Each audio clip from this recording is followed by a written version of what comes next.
కావేరి విషయంలో ఆఖరి నిమిషంలో జరిగిన ఒక పెద్ద ట్విస్ట్‌తో కావేరి జీవితమే పెద్ద మలుపు తిరిగిపోయింది.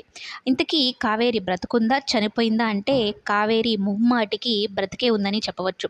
బెంగాలీ సీరియల్ ప్రకారం కావేరి చిన్ని సీరియల్‌లో చనిపోకూడదు, చనిపోదు కూడా. ఎందుకంటే దేవ మీద పగ తీర్చుకోవాల్సింది కావేరియే కాబట్టి. అందుకని కావేరిని చంపేశామని రౌడీలు ఫోన్ చేసి చెప్తారు. అలాగే చిన్నిని కూడా చంపేశామని చెప్తారు. ఇద్దరి చేతుల్ని కాలుస్తున్నట్టు ఫోటోలు కూడా, వీడియోలు కూడా తీసి దేవాకి పెట్టడం జరుగుతుంది.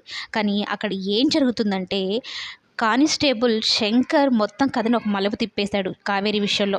కావేరి వాళ్ళ కుటుంబానికి చేసిన అన్యాయానికి ఈ శంకర్ కాస్తైనా నేను ప్రాయశ్చిత్తం చేసుకోవాలనే ఒక ఉద్దేశంతో చితి మీద పడుకోబెట్టున్న కావేరిని వాళ్ళకి తెలియకుండా తప్పిచ్చేసి అక్కడ ఉట్టి కట్టెలు మాత్రమే పెట్టి వీళ్ళు కాల్చేలాగా చేస్తాడనమాట. అయితే కావేరిని కాపాడి తీసుకొని వాళ్ళ ఇంటికే వెళ్తాడు. ఇందులో ఇతను డిపార్ట్మెంట్ కాబట్టి ఇతని దగ్గర కావేరి ఉంటుందన్న అనుమానం ఎవరికీ రాదు కాబట్టి అందులోని రౌడీలు కావేరి చితిని తగలబెట్టేసామని అయితే అనుకుంటున్నారు. అందులో చిన్నిని కూడా చంపేసామన్నట్టు దేవాకి కూడా చెప్పారు కాబట్టి ఎలా అయినా సరే కావేరిని కాపాడి బాలరాజుకి అప్పజెప్పి వాళ్ళ కుటుంబాన్ని నేను కాపాడాలి. వాళ్ళ కుటుంబానికి నేను చేసిన ద్రోహానికి ఇదే నేను ప్రాయశ్చిత్తం చేసుకోవాలని అయితే అనుకొని కావేరిని అయితే కాపాడడం జరుగుతుంది. కానీ ప్రపంచానికైతే కావేరి చనిపోయిందన్నట్టే చెప్తారు. వేరే ప్రపంచం దృష్టిలో ఎప్పుడో చనిపోయింది. కానీ ఇప్పుడు దేవాకి సాక్ష్యాలతో కావేరి చనిపోయిందన్న విషయం అయితే తెలుస్తుంది. అయితే చిన్నిని అక్కడి నుంచి పంపించేసి ఉంటుంది కదా! కొన ఊపిరితో ఉన్న కావేరి చిన్నికి ఏమైపోతుందో ఏమో అని వాళ్ళతోటి పంపించేసి ఉంటుంది. అయితే శంకర్ ఇప్పుడు కావేరి గురించి బయట పెట్టాలా వద్దా అనేది అనుకుంటూ శంకర్ ఏసీపీ విజయ్‌కి ఫోన్ చేయడం అయితే జరుగుతుందనమాట.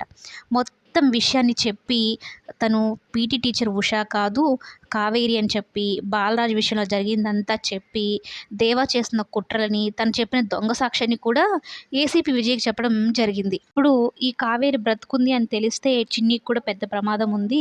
చిన్నిని కూడా చంపేసామన్నట్టు వాళ్ళనుకుంటున్నారు. ఇప్పుడు దేవా దృష్టిలో కావేరి చనిపోయింది, చిన్ని చనిపోయింది. ఇక వీళ్ళ జోలికి రాకుండా ఉంటాడు. ఇక జైల్లో బాలరాజు ఉన్నాడు. 14 సంవత్సరాల తర్వాత బాలరాజు వచ్చిన తర్వాత నేను కావేరిని బాలరాజుకి అప్పచెప్తానని అయితే చెప్తాడనమాట. కావేరికి ట్రీట్మెంట్ ఇప్పించడంతో కావేరి అయితే నార్మల్ అవుతుంది.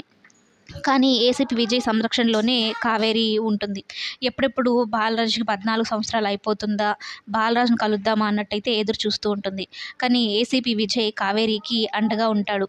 అలాగే నువ్వు ఏం చేయాలనుకుంటున్నావో చెప్పు అంటే కావేరి ఒక కోరిక కోరుతుందనమాట. నాకు లా చదవాలనుంది. ఏ దుష్టుడి దుర్మార్గుడు వల్ల మా జీవితానికి, మా కుటుంబానికి ఇలాంటి గతి పట్టిందో వాడిని ఖచ్చితంగా నా చేతులతోనే నేను జైలుకి పంపించేలాగా చేయాలని అయితే అనుకుంటూ కావేరి ఆ మెమరీ కార్డ్‌ని కూడా తన దగ్గరే పెట్టుకొని చిన్ని భవిష్యత్తుకి ఏ రకంగానూ ఇబ్బంది కలగకుండా ఎవ్వరికీ తెలియకుండా తను లా చేయడం అయితే జరుగుతుందనమాట. దానికి ఏసీపీ విజయ్ కూడా హెల్ప్ చేస్తాడు. అయితే ఇక మీదటి ఎపిసోడ్స్‌లో ఒక 4 వారాల తర్వాత కావేరి మనకు ఎంట్రీ ఇవ్వబోతుంది. ఇప్పుడు ఆల్రెడీ చిన్ని వాళ్ళు పెద్దవాళ్ళు అయిపోయి ఉన్నారు.